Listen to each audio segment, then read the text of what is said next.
Nous avons très bien accueilli le rapport qu'a défendu le président Kafando devant le Conseil de sécurité des Nations Unies pour essentiellement 3 ou 4 raisons. La première raison, c'est qu'il a été fidèle aux préoccupations que nous lui avions transmises quand il nous a rencontrés. Et c'est d'ailleurs les principales préoccupations que même d'autres organisations politiques et de la société civile excluent bien sûr celles qui sont alliées au parti CNDD-FDD lui avaient soumises. Donc la première satisfaction est née du fait qu'il a été fidèle. La deuxième raison de notre satisfaction, c'est que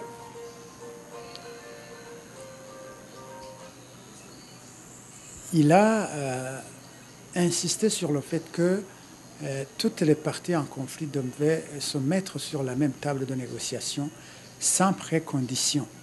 Parce que, comme vous le savez, ces pourparlers ont toujours traîné en longueur parce que le parti au pouvoir, le gouvernement et leurs alliés avaient toujours voulu faire de ce processus son propre affaire, pour dire qu'ils voulaient à tout prix préciser les parties avec lesquelles ils devaient négocier. Et ils voulaient aussi fixer même le calendrier des points à débattre, ce qui n'est pas admissible dans la résolution pacifique des conflits, parce que le gouvernement, le parti CNDD-FDD et leurs alliés constituent une des parties en conflit, qui est d'ailleurs la cause de tous les maux qui minent notre société aujourd'hui. Et il n'était pas normal qu'ils s'arrogent le droit de désigner leurs propres interlocuteurs. Ça, c'est la deuxième raison de notre satisfaction. La troisième raison de notre satisfaction, c'est qu'il a précisé des actions urgentes et fondamentales qui doivent être menées pour permettre justement à ce dialogue de se conclure dans les meilleures conditions. Et ces actions fondamentales sont notamment l'arrêt immédiat du processus de révision de la Constitution engagé de façon unilatérale par le parti au pouvoir. C'est le fait de ne pas toucher à l'accord d'Arusha pour la paix et la réconciliation. Ce sont en fait les deux principales préoccupations qui sont même l'objet de notre dialogue.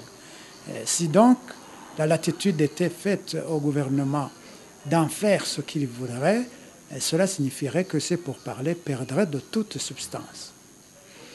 La dernière raison de notre satisfaction, c'est que, au vu justement des tâtonnements de la communauté de l'Afrique de l'Est en tant qu'organisation, et ce qui entraîne les tâtonnements de la médiation même, le président Kafando a demandé à l'Organisation des Nations Unies, à l'Organisation de l'Unité africaine et à l'organisation sous-régionale de la communauté de l'Afrique de l'Est de travailler de façon synergique, de penser aux actions en termes de moyens de pression à faire sur ce gouvernement pour qu'il accepte de négocier sans condition.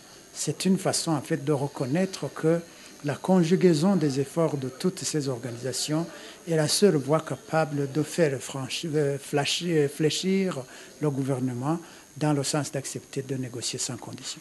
Donc pour nous, ça a été un rapport bref mais concis en termes de voies et moyens d'amener le gouvernement, le parti CNDD-FDD et leurs acolytes à accepter de négocier sans condition et surtout de ne pas s'aventurer à tripoter à l'accord d'Arusha et la Constitution qui en est issue.